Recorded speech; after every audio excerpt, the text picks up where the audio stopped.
I'd like to welcome everyone to Plant Selection for Beginning Gardeners. My name is Kristen Bowman, Water Conservation Representative with the East Bay Municipal Utility District. Before we begin, just a few things, just a few logistics. One is that we're going to be using the Q&A dialog box to ask questions, and you can find that labeled Q&A on your control panel. You should also see a live transcript button, and you can turn on or off closed captionings. This webinar is being recorded, so by participating, you do agree to being on a recorded webinar. I want to let you know that we're going to be sending out a follow-up email within the next few days with the PowerPoint presentation. Based on the quality of this video, also the video will be available on demand for the next couple weeks. And we're also going to send you some helpful links that we cover today in the presentation. So you can really sit back and absorb this information and not feel like you have to take a lot of notes. At the very end, you're going to receive an evaluation. If you could just take 30 seconds to review, to fill that in, that really helps us build our webinar series. So before we begin, I just want to go over a few upcoming events that we have. This Monday, we have a presentation. It's really geared for professionals. So if you feel like you want something a little bit more advanced, come join us this Monday from 2 to 3:15, Gardening in Summer Dry Climates. And then next Thursday, Irrigation Basics, and that will be available in English and Spanish. Following that is gray water, laundry landscape. So how to use your laundry water in the landscape. And then we'll be doing a home leak detection Thursday, March 18th. That's also in English and Spanish. And then if you're really looking for some more information, the Water Conservation Showcase will be held every Tuesday in April. And there's a lot of different topics that they'll be covering. Everything from emerging technologies, climate positive landscape design, to a plant talk, which is kind of based on a car talk. So all that you can register at ebmud.com/watersmart. So I'd like to introduce our guest speakers today. We have Jessica Woodard, who is also a water conservation representative here at East Bay MUD. And Jessica has been working for East Bay MUD for the last 7 years. She has her master's degree in resource management and environmental planning from San Francisco State University. Also joining us is Marie Benz. She is the Horticultural Outreach Manager for the California Native Plant Society. Before Marie joined CNPS, she was the Executive Director for Rescape California. What we are going to be covering today: why plant choice matters, benefits of California native plants, installation and design considerations, finding the right plants for your garden, and then we're going to be covering a lot of resources and rebates. With that, I'm sending it over to Jessica. All right, thank you, Kristen. I'm going to turn off my video right now so you can focus on the presentation. We hope this webinar gives you the tools to simplify the plant selection process and the inspiration you need to get started. I'm going to start off with giving you a general big picture idea on why our plant choice matters and the multiple benefits of water conservation. Our water comes from the snowpack in the McCallum River watershed, high in the Sierra Nevadas. And when we're conserving water here, we're also leaving enough water in our watershed to support critical components of a functioning ecosystem. Just as an example, the Chinook salmon pictured here depend on cold water releases from EBMUD reservoirs during their salmon runs. To be able to release cold water, we need to have sufficient supply year round because we need to draw cold water from the bottom of the reservoir. In large part due to continued water conservation in the cities, we've seen record-breaking returns of salmon in recent years, and we hope this trend continues. Closer to home, most people think of water conservation as it relates to the length of your shower, but actually our irrigation is the biggest driver of water use. Over 33% of total residential water use at EBMUD goes to irrigating our landscapes. And that may not sound so bad, but residential water use doubles in the summer due to irrigation, meaning nearly 70% of water use during the summer months goes to irrigation. A big factor driving this high demand every summer is the number of lawns and gardens that have been planted with species better suited for wetter, temperate climates like the East Coast or England. These gardens need a lot of extra water to stay happy in our summer dry climate. Actually, just to stay alive, they need a lot of water. A fun fact I've come across is lawns cover more acreage in our country than corn, and corn is the largest food crop. So this issue is not limited to California, and it aggravates water scarcity issues throughout the world. But what we do in California sometimes has a trend and a spillover effect in the rest of the world. So this next picture shows the same lawn, now converted to a mostly native water-wise garden. In contrast, it uses a third of its former water, and an established garden with local plants can survive on rainfall without supplemental irrigation. I should caveat on normal rainfall, so you may need to do extra watering in the winter. So I want to take it a step further and talk about the reasons why your plant choice makes a difference beyond the borders of your garden. What we plant in our front yards can inspire similar choices in neighborhoods and become the new normal in our communities.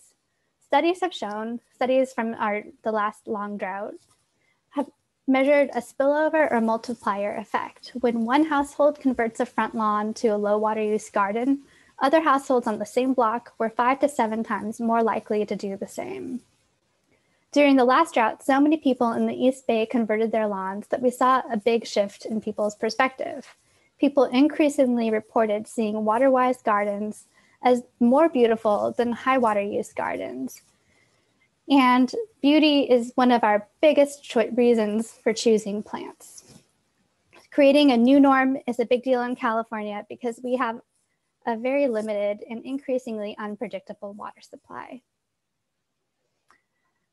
This next slide is an example of a front yard from some friends who rented a place in El Cerrito a few years ago. With permission from their landlord, they added mulch and native plants in the fall, and the next spring after the winter rains, without much extra watering, their front yard looked like this. Neighbors started coming around and asking for cuttings and tips on what to plant, and all of this is just to show when we go from lawn to water conserving landscape, we're not just saving water on a site, we're also inspiring others to do the same. While there's a lot going on in the world right now that's a bit out of control, our local landscape is a good place where we can start on making a positive impact. When we zoom into this garden, you can find 2 of my favorite plants to recommend to new gardeners, Verbena de la Mina and Foothill penstemon. Both bloom nearly year-long, grow quickly, and are super easy to get started and find in local nurseries. And continuing on this idea of plant choices and why our plant choice matters, not all water-saving landscapes save the same amount of water or provide the same level of benefits. Here's another landscape that was converted from lawn to drought-tolerant landscaping during the drought. The rock mulch heats up the soil, worsening its ability to hold water and nutrients, and the plants are minimal and don't support local birds or insects. A few years later, the residents decided to build up the soil with mulch and planted penstemon, salvia, yarrow, and clarkias throughout the fall and winter. Although they've just planted a few months before this photo was taken, you can already see some texture and color coming in, and this landscape is going to be more inspirational for the neighbors. The best part is by taking advantage of winter rains and using native plants adapted to our conditions, this landscape is saving just as much water as its rock garden alternative. In the next section of this presentation, Anne-Marie is going to go into why you might want to choose California native plants as a starting point. Thanks, Jessica. She's been showing off some beautiful views of native plants and some of the ways that they can be used in the Bay Area. And we'll go into, what is a native plant? Terminology matters, the benefits of California native plants, and some of the California habitats that you may run into in the Bay Area. So a native plant is a plant that was here all on its own. It wasn't brought in through various horticulture. We're in the Bay Area and everything can grow in the Bay Area, which means many things have been brought here. Often when people relocate to California, they bring the look of where they had been.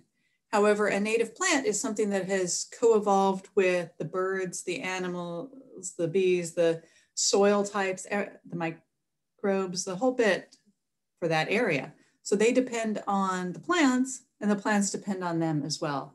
So they really are the foundations of our native ecosystems.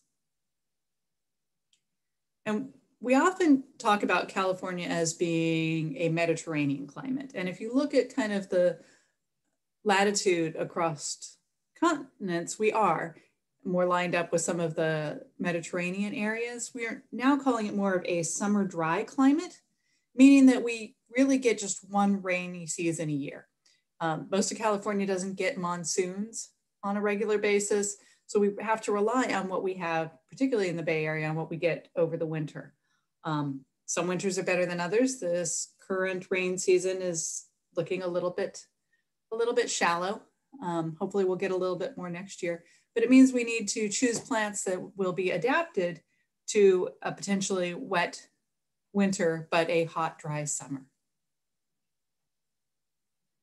And there are many other plants that you'll see labeled as low water use. And some of them are fabulous and there are beautiful plants of every version. However, the difference with California natives is that co-evolving. They have evolved for these soil types and for these rain patterns in a way that ones that you might get brought in from Australia or someplace that has a similar dryness at times aren't quite as adapted. So our California native plants are adapted to that location and to give you the best chance of having a really successful yard.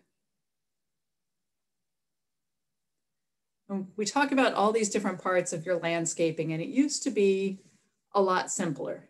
We used to look at the decorative value. We used to have an anchoring tree, some focal points.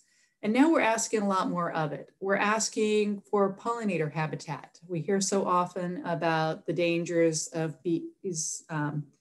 We hear about the issues that we have with, monarch butterflies. We know that climate change is a challenge. And so we want to do carbon sequestration. We want to have good soils. We want to improve our watersheds. The mighty, mighty moke coming down through to East Bay mud water, we want to make sure that those are all supported. And so there are all these different pieces that play into having for us a really successful landscape. One of the best ways to support all those pieces and to live in a beautiful place is to convert some of those lawns to these rich habitats, places that will give you a lot of ecological benefits, but also give you a beautiful place to really feel at home. And native gardens give us a little bit more too. One of the reasons that they are so great with, as Jessica is talking about the water use and irrigation, is that native gardens use a lot less water. That's not going to say there's no water. They, particularly during the establishment period of the first year or two, you want to make sure you're watering them semi-regularly to get them well and healthy and well established. During really long dry seasons, or particularly when we're in drought for long periods, you may need to give them supplemental water, but it is still a lot less than if you had a lawn or some of the other plantings that happen in the area. There's less maintenance, there's less green waste. You're not mowing all the time. So it's a less intensive yard, particularly once it's grown in. And we don't add additional chemicals to it. So we're not adding pesticides, herbicides, fertilizers. You may be using compost, but it's a more natural version. So there aren't things being sprayed on your yard. And that's healthier for you, for your family, for your pets, for your neighborhood, and for your watershed.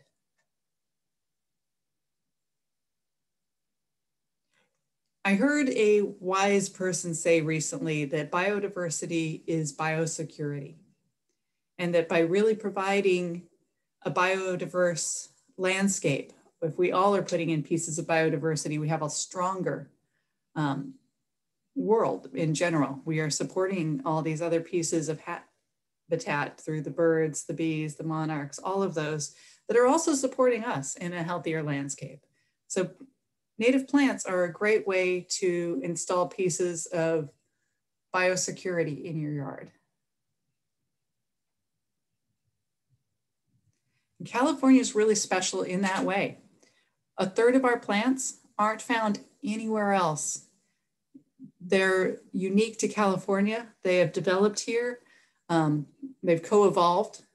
And so they're really important for us to value and to care for and to put it back into their places whenever possible, because without California, they don't exist. And California is a unique and beautiful place. As you can see on this map, we are a biodiversity hotspot. Even though a lot of our plants have lost native habitat due to everything from urbanization or the way we farm and climate change, all these different factors, we are still, you can see how the blues and greens have more depth of native species, whereas the yellows and reds have fewer. So the central part of the US is less biodiverse than the edges, but particularly California is so wealthy in biodiversity.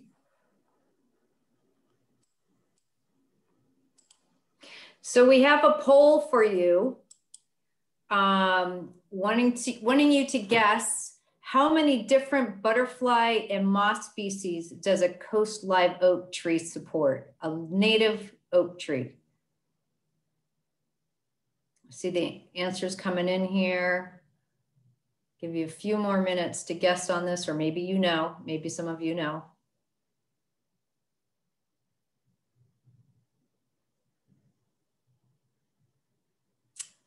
Okay. All right, I am going to end the poll and share the results with you. All right, it looks like most people guessed 150, but the right answer is 250 species are supported by our native oak, which is pretty mind-boggling. This chart, I have a chart. This chart shows the number of species supported by a variety of commonly found plants, and the oak is here at the top. My garden, when I first moved in, all the plants were clustered at the bottom of this chart. And you'll probably recognize a lot of these, agapanthus, English ivy, those are all in my garden. But last winter, I decided to test out a couple of the natives from the left side of the chart, which are clearly delineated in the middle. Put in some California lilac, sage, and buckwheat. And now I get to spend sunny afternoons keeping an eye on the insect and bird life around. Back to Chaparral. One of the best ways to know what kind of plants you should be looking at for your space are to look around you. And in the Bay Area, we have some really beautiful areas. We have a lot of this chaparral that has that green carpeted effect on the hills above us, but is actually really dense in a whole variety of plants and has a lot of biodiversity available to it. And because everything around it is relying by definition on on not having irrigation, it's all plants that can do really well with very little supplemental irrigation. And our coastal sage scrub can look very much like chaparral when it's not in bloom, dense woody vegetation, but look at this when it blooms, how beautiful and how many colors and textures and layers. And imagine adding pieces of that into your landscape around you and enjoying those kind of super bloom type moments. And our valley oak savannas. Jessica was just talking about how oaks are so important to biodiversity. And in California, we have all these oak named cities. We have Oakland, Thousand Oaks, and yet we don't have as many oaks as we used to have. So the oaks and the habitat around them are really important, and re-oaking the areas where we traditionally had oaks is really important as well. But it's a great way to look around if you're in the areas that traditionally had them and see what other plants evolved with them and what other plants will do well in that habitat without a whole lot of work. And mixed conifer forests. This is actually my front yard. And we get, in Oakland, there are whole parks devoted to having these type of mixed conifer forests. And the different things that grow in them give us really beautiful options for installing in our landscapes around this area. One of the best ways to consider what type of plant you should have is to look at the plants that were already there. They're the ones that are co-evolved with the soils in that area. They're the ones that the birds coming through on our western flyways are timed for. And they're the ones that will give you kind of the most bang for the buck as far as your ROI of inputting both the cost and your energy. They're the ones likely to thrive for you. And so you take a look around you and you get an idea of what your microclimate is, your soils, the other factors around you. Are you, take a look at if you're on a slope, take a look at the slopes. If you're south facing, take a look at the south facing. And it'll give you some really beautiful ideas of, like we said, what will give you the most benefit in your yard, hopefully with the least amount of intensive work to keep it going.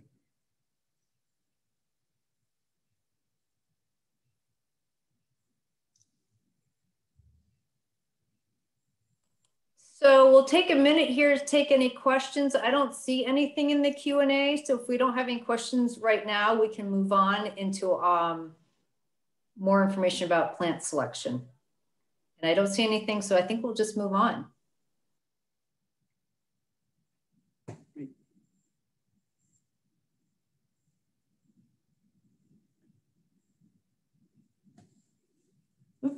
So once you've figured out what kinds of plants you like or what you want to look at, you're going to have to think about your design and installation.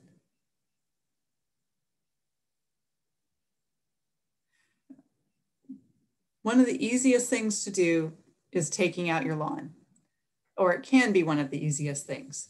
There are many ways to do it. You can dig it up, you can kill it off. Both are time and labor intensive and not great for the environment. If you dig it up, you often can't put it into your green waste. It has to go into your regular trash because it's got all kinds of other rocks and various things in it, and it may have chemicals on it. But if you sheet mulching is fairly easy. Sheet mulching is like a lasagna recipe where everybody's got kind of their own way of doing it. But the basics are you're going to layer cardboard, compost, water, and then top it up with mulch, and it will cover and kind of block out the light. It's solarization. And then when you're done, you can plant directly onto or into your sheet mulching. There are some great videos out there. I believe EBMUD has some. If you're in the area, there's classes going on regularly on how to sheet mulch in the Bay Area. And figuring out your soil. It can be as easy as pulling up a handful and trying to, squeeze it into your fist, seeing if you have sandy soil, if you have a lot of clay, if it's got a lot of different pieces in sizes, rocks, what do you have in it? A lot of Bay Area soils have been developed or redeveloped for years now. So you want to take a look at what you have, figure out how well it drains. Do you have real soil that's very clay-like and doesn't drain well? There are plants for that. Do you have very sandy soils? There are plants for that as well. So the best thing you can do is to give it really good soil start and to really get to know your yard.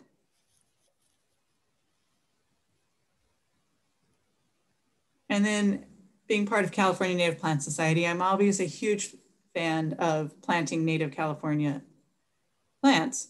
And what you want to do is start out with smaller plants. It can be really tempting to go with big ones, and there are times where that may be appropriate, but smaller ones will actually give you a better chance of having a really successful plant.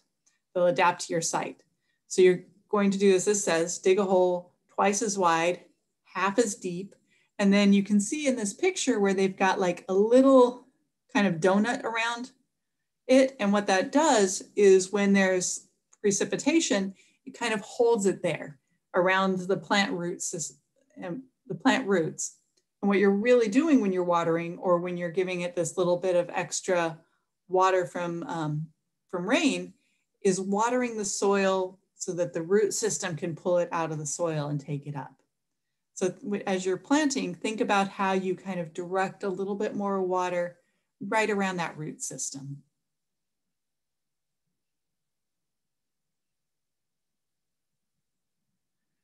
And then it's a good thing to top it off with mulch.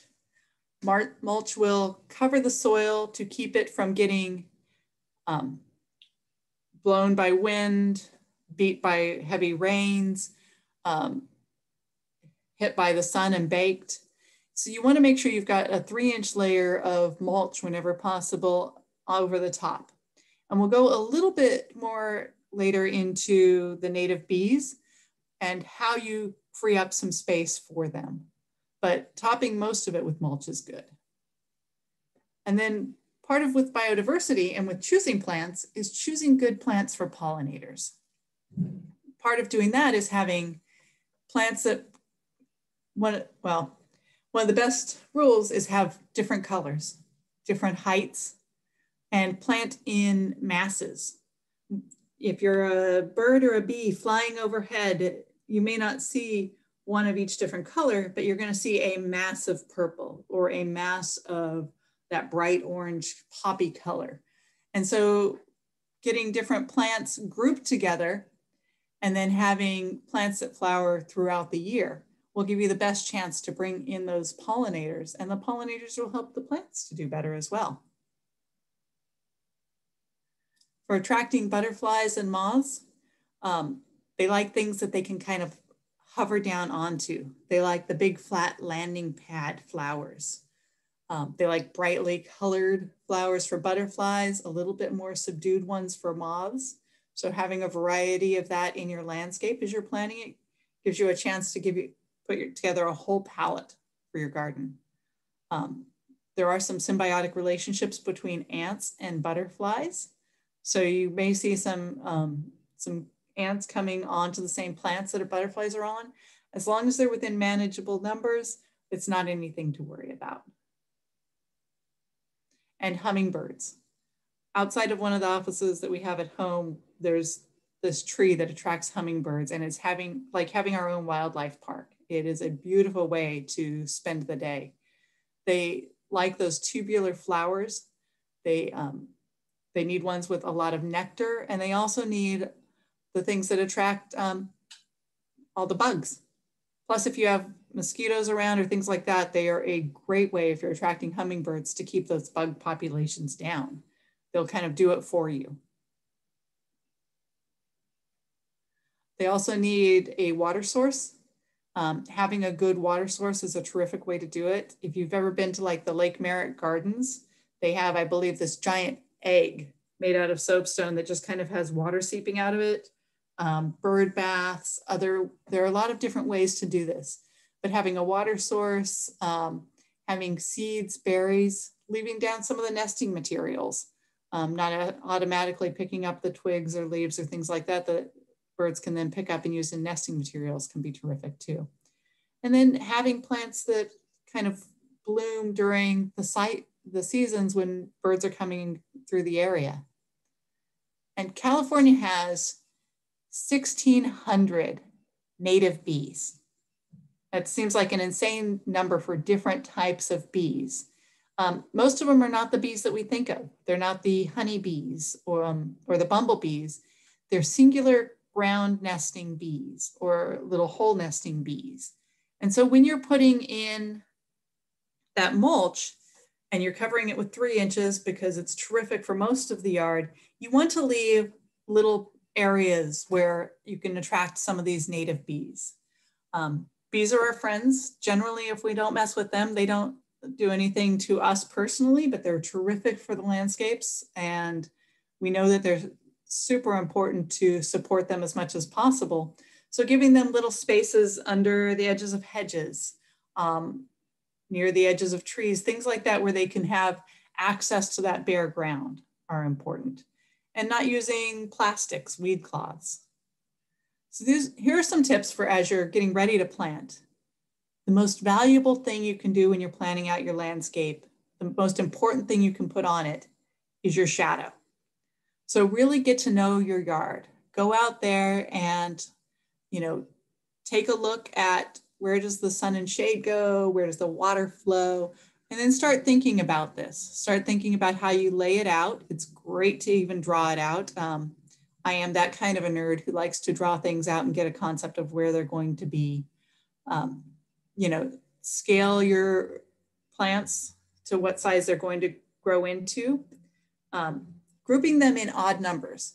It may sound like a really specific thing, but it makes it feel less planned, 2 by 2 by 2 kind of thing. It's more of it's more pleasing to the eye. So understories of trees are also a great place to consider planting. Oaks don't like summer water. So if you're putting in oaks, or if you have oaks, whatever you're going to put under them, you don't want to need summer water. But it's a good way to think about how you lay out your yard and how you consider your native plants.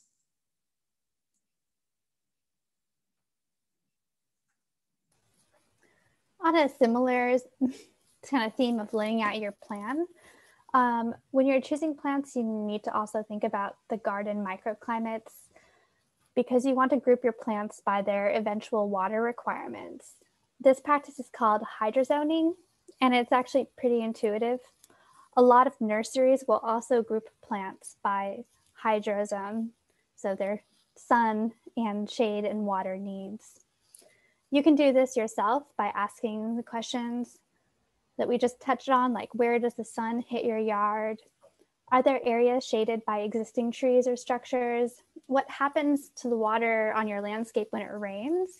Are there areas that are high ground and other areas that are going to be low ground? Because you might want plants that can take a lot of wet soil and vice versa. And I also suggest starting with a rough map of your yard to delineate the area into zones. And this also breaks up the project into manageable chunks. In this example, on the upper right-hand side, there's a full sun, low water use plant zone that we created. In the back upper left-hand side, there's a tree, and that provides like shade year round. It's also hard to reach because this garden doesn't have an irrigation system. It's all hand watered. So the plants back there need to be pretty hardy and low water use, but also be okay underneath the shade. And then closer to the front of the garden, where it's easier to access and it's also full shade covered by the building, these are where the high water use plants and ground covers or lawn go. The main point is just to avoid a situation where you're trying to water cactus and lawn, for example, at the same time, because you're going to be overwatering one and underwatering the other. On the next slide, another design consideration is mixing annuals for instant color, but relying on perennials. When I first started gardening, I wanted to just throw wildflower seeds out and call it a day. it's not a bad idea. In March, you might get poppies and lupins framed by a green leafy background. But a few months later, the green bits will dry up. And while you can still see late bloomers like the Clarkia and mallow in the June photo, it's going to look different depending on the season. So annuals are a great choice for instant color and gratification, and they're easy to find, and they're free once they start seeding, but they change so dramatically throughout the year. So it's best to include plants that will be providing fixed year-round greenery and texture as a backbone to your design. So we've given a lot of considerations and for finding plants in your garden, but one of the first things I like to start off doing is just going on a walk and observing what's doing well in your neighborhood and what you like. There's apps, iPhone apps, the plant identification apps that you can take a photo of the plant and you'll get sometimes they can identify the species and it'll save it to your camera. And then you can take those lists, the ones that you like, to the nursery and try to find plants that match your aesthetic that you're drawn to. Another great thing to do is check out local plant tours and demonstration gardens in the East Bay. A very popular local plant tour is offered every May. It's the Bringing Back the Natives plant tour. And in the last year, it's gone virtual, so you can still find those recordings online on their website. We also have a sustainable garden map on our website that shows great examples of plants that are suitable for our climate. And personally, I love going to the botanical gardens to learn more about plants since they are all labeled. Many of the gardens are open by reservation right now. On our website, we have free design resources and on the dedicated plant page.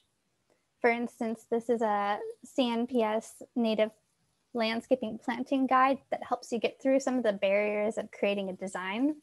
It includes a short plant list, design layouts for 5 easy project ideas. For example, the homey habitat, colorful entry, wildlife walkway, I like the names, pollinator park, and living wall. Another almost very robust resource is this landscape design template, which came out of a Saving Water partnership in Santa Rosa as part of the fire recovery effort. They wanted to make it easy for people to rebuild with water efficient landscape designs, and it includes 6 professionally designed water efficient options. Each free template has a concept plan, an architectural rendering, and different layout options, including plant lists and photos. Finally, this is a great resource for folks who live in an HOA who are trying to figure out some good designs with common layouts, and it provides resources from A to Z, from getting a project planned, approved, and implemented. We have even more resources, all of them you can find on our website. The EBMUD plant book pictured here is still a favorite. It has beautiful photos by Saxon Holt and information on the plant communities that Anne-Marie was touching on earlier. And actually next Monday, there's going to be, the photographer will be speaking and presenting the sequel to his plant book. We also have EBMUD low water use plant list, which is now interactive, meaning you can kind of filter it based on your sun shade requirements. And this was created by our local landscape advisory committee to really select the most robust plants that have been successful throughout the service area. Our firescaping booklet is especially relevant if you live near a wild area. It gives advice on minimizing your fire risk if you live in that wild fire and interface risky areas. Finally, we have several plant search databases, starting with WUCLs, which gives the watering needs for most plants you'll find at a nursery, and Cowscape, which is an amazing resource that Anne-Marie is going to dive into right after this. You can find all these resources. We're going to send them out in an email, but they're all at ebmud.com/plants.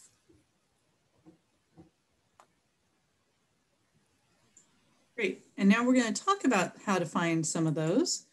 Let me move to a new screen.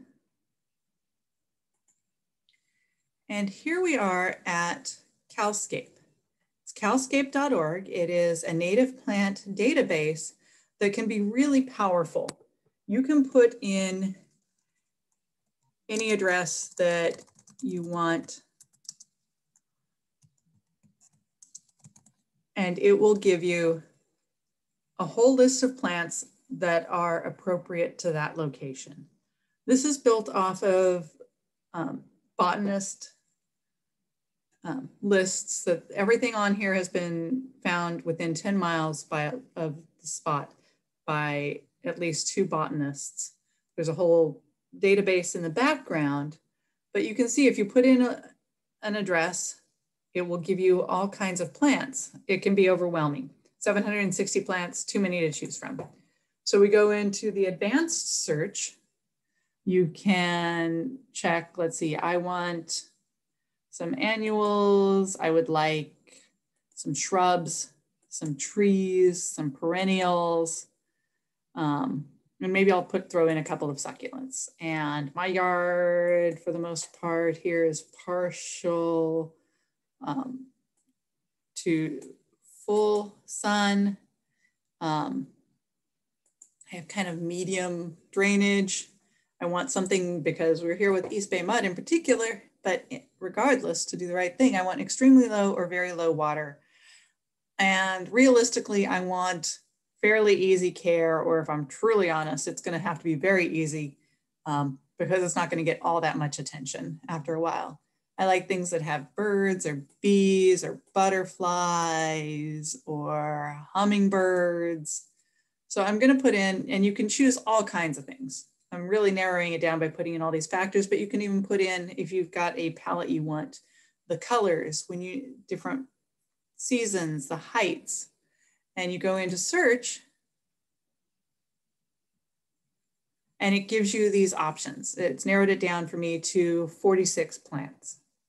And then when I go into that, like hummingbird sage is one that I've been considering replacing a bougainvillea that's been there since long before I got there.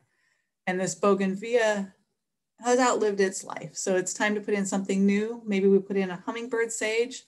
You can go here and take a look at all the different types of photos with it, get a really good view of the flower.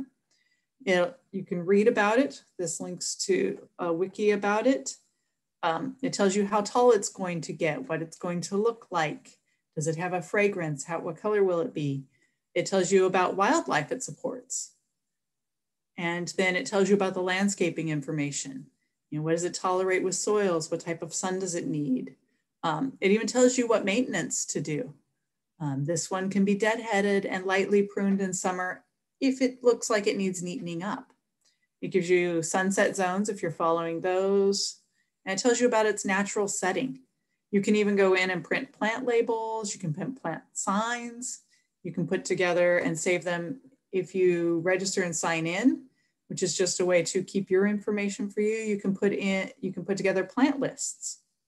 And so you can save it to a plant list. You can print out your plant list and take your plant list to your construction landscaper or to your maintenance landscaper if you're not doing them yourselves, or you can take it to your local nursery. And if you're looking at a local nursery for one of these you like, you can also go here. Not only can you add it to your plant list, but you can say there are 43 nurseries in California that say they're carrying it right now that are signed into this system. I can go in, I can find, scroll in to find which ones are in the Bay Area that are going to be carrying this particular plant that I want. You can go to the nurseries page. You can go here to Annie's Annuals. They have a whole nursery page. Find out what other things they carry. And if you find things that you like, you can also go to these nurseries and they'll help talk you through them as well if you have additional questions. And then we have another tool to help you with these, and you can go to our Cowscape Garden Planner. Pretty soon there'll be a button directly on Cowscape to find this. It's not there at the moment, but right now it's at gardenplanner.cowscape.org. And it's a really easy way to come up with ideas too. You go in and you say, I'm in Walnut Creek, and I want a California natural kind of look. I want to have my own super bloom. And move over here. I am kind of a partial sun area. And I would like pollinator habitat and bird watching and water conservation. I'm not too worried about the deer. And this gives you a list of custom plants for your space. You can kind of go down, it's a pretty full list. But if you go over here, it will also give you ways to use those.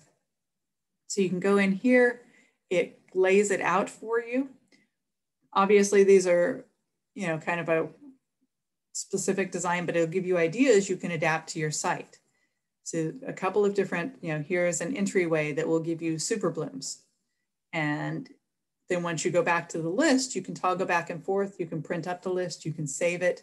You know, it will tell you which perennials to use in this design. It will tell you what kind of trees are going to fit your site easily. Here's a different type of entryway. So it's a really interesting tool to play with, particularly if you're new to gardening or new to your garden. You just go back up here, it'll take you back to your list.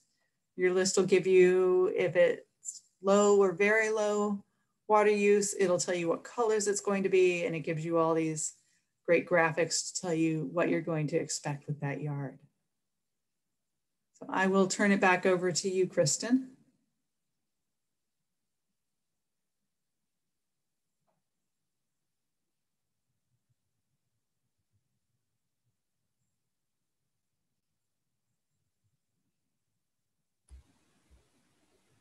And so those are two very powerful tools to use to get a look at plants and how you might want to lay them out in your yard.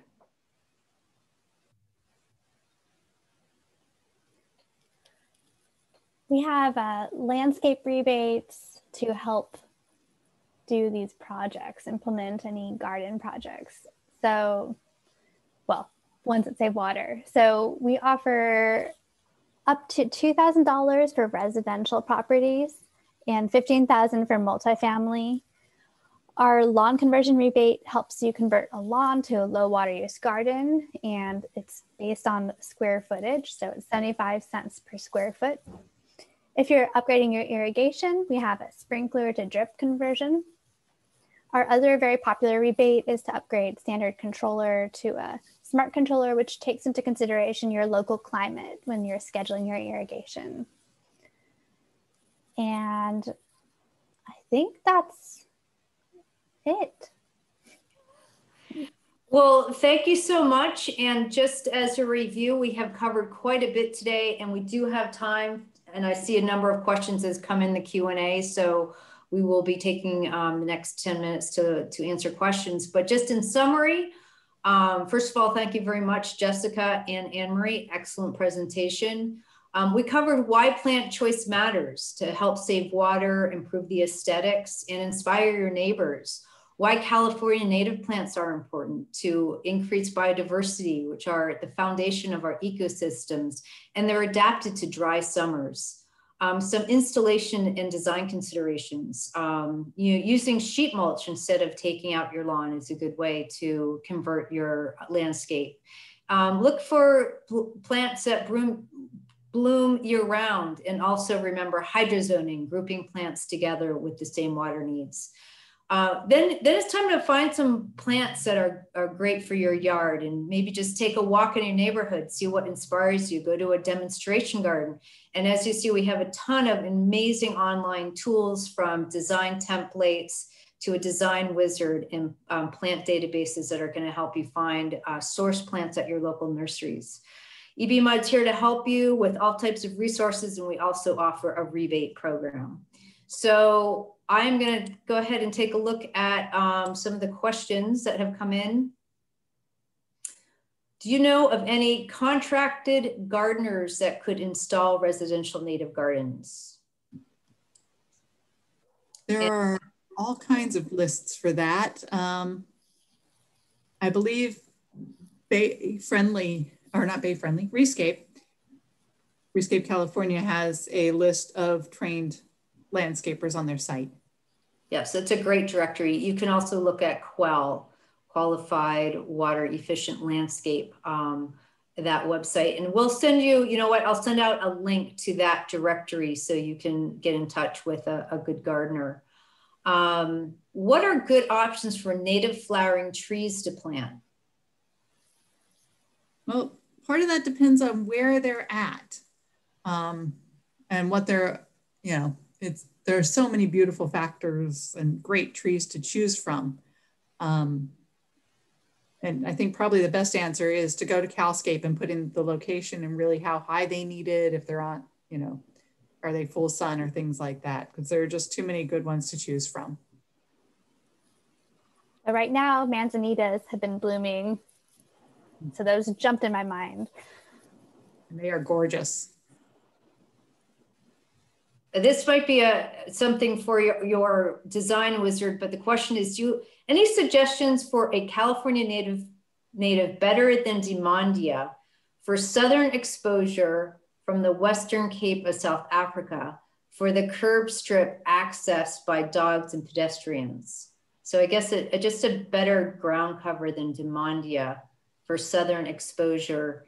And if no one has an exact answer for that, I'm sure you can find that in the Cowscape database by selecting those attributes. Or did you guys have anything else to add to that? I was going to suggest Cowscape. That is often our default because there's a lot of factors that go into it. You know, are people exiting their cars there? Do you need pavers so that people don't step on your plants all the time? Yeah, it's hard to know without more options. How hardy do they need to be? But Long Beach, this is good. It's not quite the same area, but Long Beach Water is doing one specific program specifically to parkways, and they have lists, which won't be quite the same plants because they're in a very different climate, but it'll give you ideas of how they are kind of configuring their parkways so that people can still get out of their cars and things like that.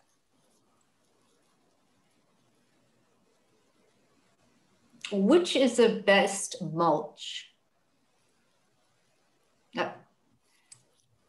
I can recommend a mulch.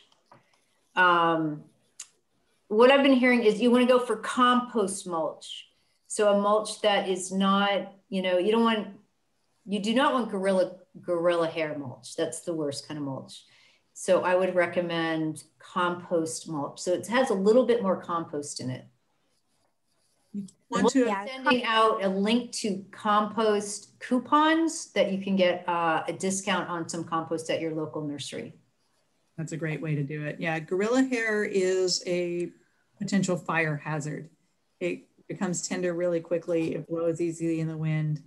One of our biggest challenges in landscapes with fire are the sparks that come off and fly through the air, can go up to a mile away, and you don't want them to have gorilla hair to attach to.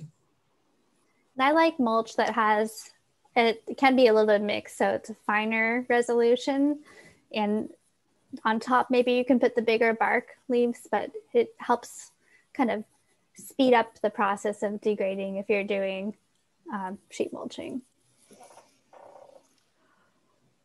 Okay, would sheet mulching also kill off vegetation like weeds? I don't really have lawn that is uniform. The grass has been overtaken. Oh, I get that. It happens so easy. Yeah, it does. If you have really hardy weeds or things that you are having trouble getting rid of, you might need to keep layering it for a while, and you might need to do kind of patch it when things try to come back up. unpopular opinion. I think that English ivy is the devil at the moment. It is in my backyard and it is so hard to get rid of, and we have pulled it and we have cut it and we are now sheet mulching over it. We're going to sheet mulch over it for about a year, trying to rob it of its sun. So it works good for all those types of pieces. A request for a clay adapted natives list. And I think that that's probably Cowscape. You're going to get a really nice, robust list by selecting that clay soils. Although I'll point out our top 40 and top 40 EBMUD plant list, because most of our service area is clay, we selected plants that are clay adapted. Great. Right. So we'll send you a link out to that. Is there a problem with mixing California natives with Mediterranean plants from elsewhere, particularly with respect to soil organisms, or should they be separated?